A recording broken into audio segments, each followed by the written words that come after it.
Hi అండి, అందరికి నమస్కారం. ఈరోజు కృష్ణానది పరివాహక ప్రాంత ప్రాజెక్టుల వరద ఇన్‌ఫ్లో మరియు అవుట్‌ఫ్లో సంబంధించి తాజాగా ఒక కొత్త సమాచారం అయితే మీ ముందుకు తీసుకురావడం అయితే జరిగింది. కావున ఈరోజు ఈ వీడియోలో దీనికి సంబంధించి పూర్తి సమాచారం ఇచ్చే ప్రయత్నం అయితే చేస్తాను.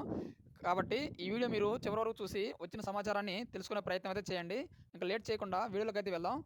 వివరాల్లోకి వెళ్ళినట్లయితే కృష్ణానది ఎగువన గత 10 రోజులుగా కురుస్తున్న భారీ వర్షాలకు కర్ణాటకలో నిర్మించిన తుంగభద్ర, ఆల్మట్టి డ్యాములకు వరద నీరు పోటెత్తుతుంది.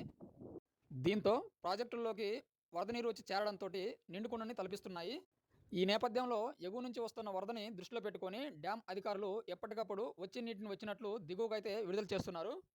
కాగా శ్రీశైలం జలాశయం ఎగువన ఉన్న ప్రాజెక్టులకు వచ్చే ఇన్‌ఫ్లో మరియు అవుట్‌ఫ్లోలు వివరాల్లోకి వెళ్ళినట్టయితే అందులో ప్రధానంగా ఆల్మట్టి డ్యాంలోకి నిన్నటి సాయంత్రం వరకు 85,000 క్యూసెక్కుల ఇన్‌ఫ్లో వస్తుండగా దాన్ని 1,04,000 క్యూసెక్కులు అవుట్‌ఫ్లోగా దిగువకైతే విడుదల చేయడం అయితే జరిగింది.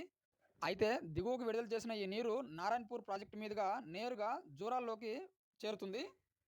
జూరాల ప్రాజెక్టులో ఆదివారం సాయంత్రానికి 92,000 క్యూసెక్కుల ఇన్‌ఫ్లో వస్తుండగా దాన్ని 1,71,000 క్యూసెక్కులని దిగువకైతే విడుదల చేస్తున్నారు. దిగువకు విడుదల చేసిన ఈ నీరంతా శ్రీశైలం జలాశయంలోకి నేరుగా వచ్చి చేరుతుందండి.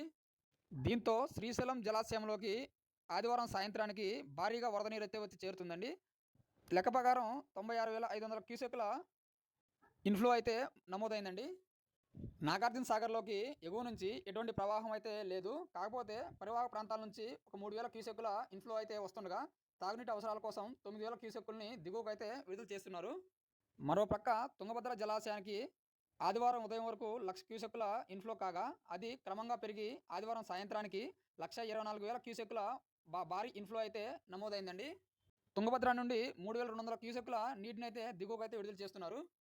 కాగా తుంగభద్ర నదికి ఎగువ నుంచి వస్తున్న భారీ వరదను దృష్టిలో పెట్టుకొని తుంగభద్ర నది దిగువనున్న ప్రజలను అప్రమత్తం చేయాలని అధికారులకైతే సూచించడం అయితే జరిగిందండి. తుంగభద్రలో పూర్తిస్థాయి నీటి మట్టం 100.8 టీఎంసీలు కాగా ప్రస్తుతానికి 78 టీఎంసీలు నీరు అయితే వచ్చి చేరింది.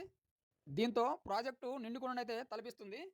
అయితే తుంగభద్రకు ఎగువ నుంచి భారీగా వరద నీరు వస్తున్న నేపథ్యంలో ముందు జాగ్రత్తగా గేట్లను ఎత్తి నీటిని దిగువకు విడుదల చేస్తామని అధికారులు అయితే తెలియజేస్తున్నారు. ఇప్పటికే జూరాల ప్రాజెక్టు నుండి శ్రీశైలానికి భారీగా వరద నీరు అయితే వచ్చి చేరుతుంది. ఇటు తుంగభద్ర నది నీరు కూడా శ్రీశైలానికి వచ్చినట్లయితే అటు తుంగభద్ర నుండి ఇటు జూరాల నుండి భారీగా వరద ప్రవాహం అయితే వస్తుంది.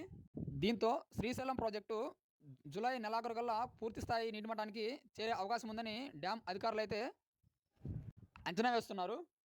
కాగా రానున్న 2 రోజుల్లో కృష్ణానది ఎగువన భారీ వర్షాలు కురిసే అవకాశం ఉందని వాతావరణ శాఖ అధికారులు అయితే వెల్లడిస్తున్నారండి.